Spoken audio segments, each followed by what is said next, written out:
e comprou uma casa, um apartamento de luxo em Miami, então é importante salientar que na maioria das vezes a vantagem é patrimonial, mas não necessariamente precisa ser uma vantagem pecuniária. Vamos aqui também falar da ilicitude da vantagem obtida. A ilicitude. Professor, o que é ilicitude? Bom, ilicitude significa dizer que a vantagem obtida deve ser contrária ao ordenamento jurídico. Porque se a vantagem obtida for de acordo com o ordenamento jurídico, não há improbidade administrativa. Imaginemos que estava previsto contratualmente que aquele gerente que conseguisse a melhor contratação para aquela empresa iria ganhar uma percentagem sobre o contrato. Se isso está previsto em lei, a vantagem não é indevida, então não é improbidade.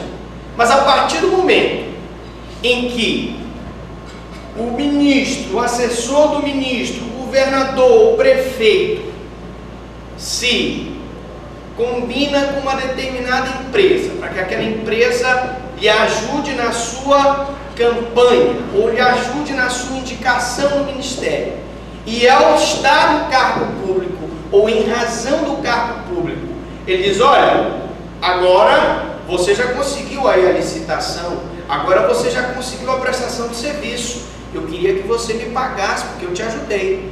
A partir do momento que ele ofere uma vantagem indevida, que ele solicita, que ele exige essa vantagem indevida, ele está praticando o ato de improbidade administrativa. Outro requisito, número 4, é o nexo causal. Professor, o que é o nexo causal? O nexo causal entre o exercício funcional e a vantagem indevida. Tem que haver um liame subjetivo entre o exercício dele no cargo público e a vantagem indevida. Ora, é a relação física natural, naturalística de causa e efeito que se estabelece entre a conduta e o resultado. Existe um liame subjetivo entre a conduta de auferir a vantagem ilícita do agente e o resultado, que geralmente vai causar um prejuízo à administração pública. Nós vamos ver isso já já, quando nós falarmos de prejuízo à administração pública. Bom, então entenderam, né? O enriquecimento ilícito,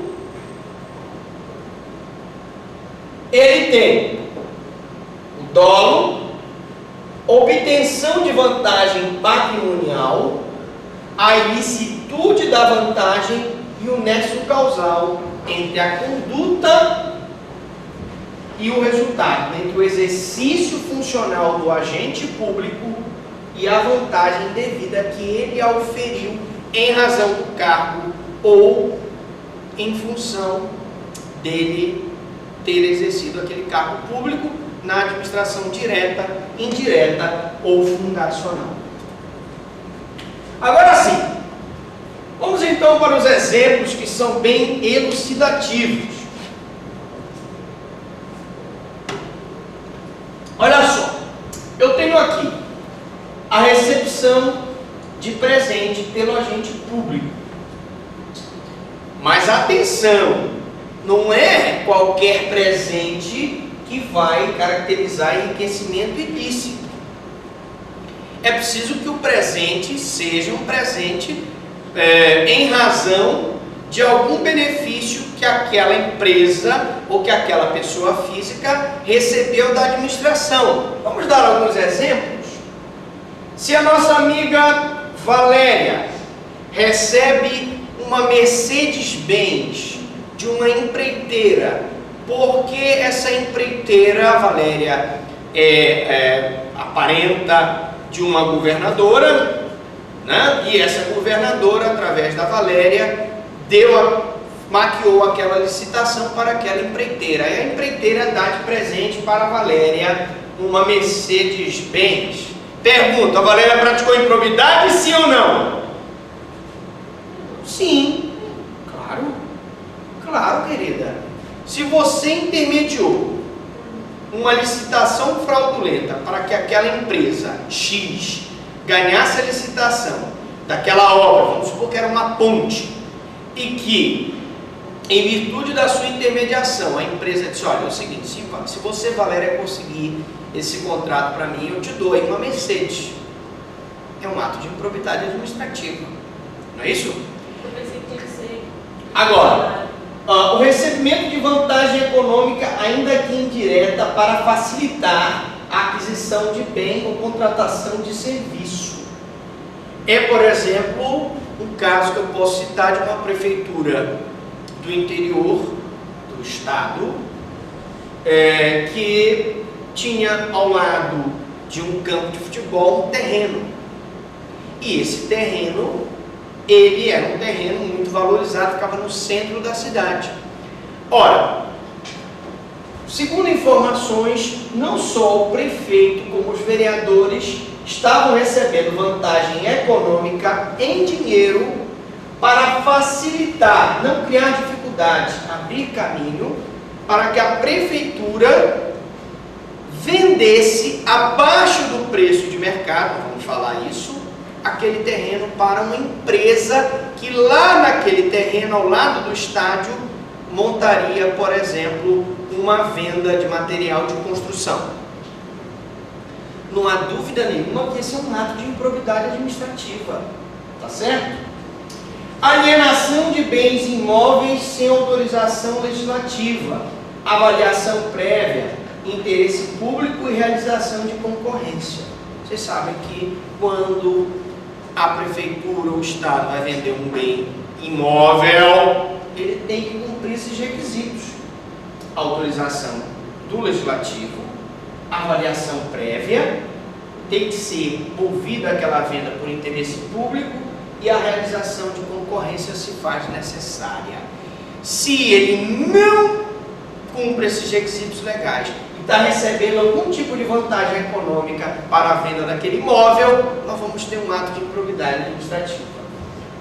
Uso de carro oficial e do respectivo motorista para desfrute de familiares. Nós víamos muito isso, não é? O funcionário público que usa o carro oficial para quê? Para viagens, né? Para festas, para farras, né? Isso não pode, isso aí é ato de improbidade administrativa. Agora preste atenção, meus amigos, que o recebimento de vantagem econômica, ainda que indireta, para facilitar a aquisição de bem, além de ser um ato de improbidade administrativa, por exemplo, pode também ser um crime de concussão, se ele exigiu a vantagem devida. Pode ser um crime de corrupção passiva, se ele solicitou ou se ele aqueceu a promessa daquela empresa de receber algum tipo de vantagem devida. Então eu não só vou ter a responsabilidade desse funcionário criminal, que é, no caso, a corrupção passiva e a concussão, dependendo da situação, como eu também vou ter a responsabilidade civil por ato de improbidade administrativa. E também terei a responsabilidade administrativa, porque contra esse funcionário deverá ser movido um processo administrativo investigatório, assegurando a ele contraditória e ampla defesa, para que ele responda por ter recebido uma vantagem econômica indevida. Bom, policiais que fecham os olhos para o chamado jogo do bicho, né? Aí poderia ser um ato de prevaricação. A falsa perícia avaliatória que superestima os bens de determinada pessoa jurídica. Aqui nós vamos ter um crime de falsa perícia e também nós vamos ter um ato de improbidade administrativa. O aumento patrimonial do agente incompatível com as receitas que auferiu, isso com um nexo causal. O que acontece hoje? Nós temos um prefeito que ganha R$5.000 por mês, vamos supor, e ele trabalhou durante 4 anos, o que tecnicamente daria, vamos supor, daria 5, são 50, 4, seriam 200 mil, ele tem uma casa que vale R$2 milhões. De onde é que ele tirou aquele dinheiro? Se o cargo dele era de prefeito.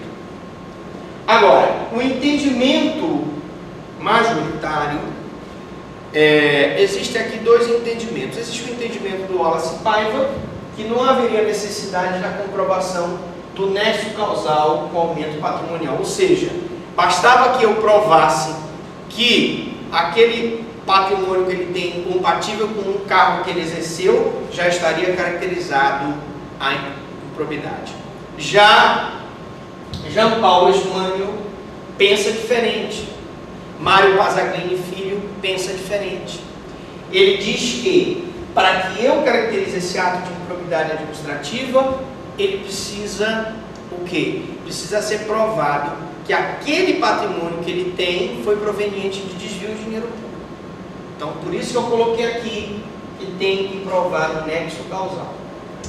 Interceder ao encarregado pelo empenho no pagamento de obra ou serviço. Aqui eu poderia ter uma improbidade administrativa e poderia ter uma advocacia administrativa, que é crime. O agente que recebe vantagem para deixar de agir, para se omitir ou silenciar. Aqui eu teria uma prevaricação. Se ele exigisse a vantagem, eu teria uma concussão. Apropriação indevida de bem ou valor público, invertendo ilegalmente a titularidade da posse. O funcionário público que se apropria de bem público pratica peculato. Além do peculato, responsabilidade criminal, eu teria a responsabilidade civil por ato de improbidade administrativa. Deu para entender? Tranquilo? Agora vamos para o artigo 10. Professor, pode-se confundir com funcionário e com pessoa sem ser funcionário? É isso que nós vamos ver agora, já. Bom, então, a improbidade pode ser praticada por funcionário e pode ser praticada por particular. Olha aqui, deixa eu te explicar. Não só o funcionário recebe algum tipo de vantagem devida, como a empreiteira, que vai fazer uma obra fantástica, ou que vai fazer uma obra superfaturada. Na hora em que ela ofere vantagem, além do que aquela obra permite, ela está praticando uma improbidade administrativa. Então, tu terás que responsabilizar o funcionário que intermediou a vantagem e a empresa que também recebeu a vantagem. A minha dúvida ficou no caso do intermediário, naquele exemplo que o senhor deu. Então, se o intermediário ele pode ser ou não ser funcionário público? Sim, ele pode ser um lobista. Isso. Né? O lobista também responde por ato de improbidade administrativa. E por crime, né? E também por crime, sim. Bom, o artigo 10 diz, afirma, né, constituir ato de improbidade administrativa que causa lesão ao erário. Atenção que nós já estamos vendo a lesão ao erário. Qualquer ação ou omissão, pode ser praticada conduta positiva ou negativa, dolosa ou culposa, aqui eu tenho o dolo e eu tenho a culpa. Atenção, que enseje perda patrimonial, desvio, apropriação, malbaratamento, dilapidação dos bens ou haveres das entidades da administração direta, indireta e fundacional, dos 3 poderes da União e dos territórios. No artigo 9, nós vimos o enriquecimento ilícito.